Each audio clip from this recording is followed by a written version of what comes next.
Lukáš Haraslín je nakonec spartanským hrdinou, rozhodl zápas tady v Teplicích. Lukáši, já si říkám, to byla situace pro vás jako dělaná, vidíte?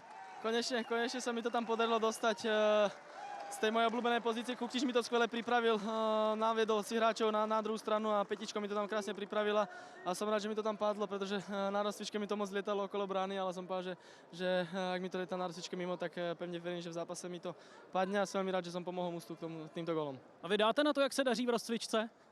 Tak samozrejme, treba sa dobre nastaviť v rozcvičke na to, ale potom už to netreba siliť, ak cíti, že v tej rozcvičke vám to trošku lieta, ale hovorím si, treba mať čistú hlavu a že v tom zápase príde jedna situácia a tú situáciu môžete rozhodnúť zápas, takže som za ten gól veľmi rád, ale dneska bol naozaj dôležité to, aby sme vyhrali a získali 3 body a priniesli ich naspäť do Prahy, takže o to sme tu dneska hrali. Už jste stihl nějak významněji poděkovat Janu Kuchtovi, protože ta jeho přihrávka patička, ta byla skvělá. Už som mu to povedal na ihrisku, keď sme sa spolu tešili z gólu a potom sme mali čas aj na levičke, takže naozaj urobil to skvele a ja som mal jednu myšlenku trafiť to na zadnú a to sa mi podarilo. Vypadá to, že teď jste v dobré náladě, ale když jste hřiště opouštěl, tak jste odcházel s takovým zakaboněným výrazem, nemýlím se? Tak to patrí k tomu, tie emócie. Som typ hráča, ktorý chce tomu mužstvu vždy čo najviac pomôcť, ale to sú moje emócie, ale ja hrám pre tým a keby som tie emócie nemal, nehrám futbal a taký som, ja sa nezmením, ale určite chcem vždy pomôcť mužstvu a takisto mužstvo pomáha mne, takže to sú moje emócie z mojej strany, ale vždycky som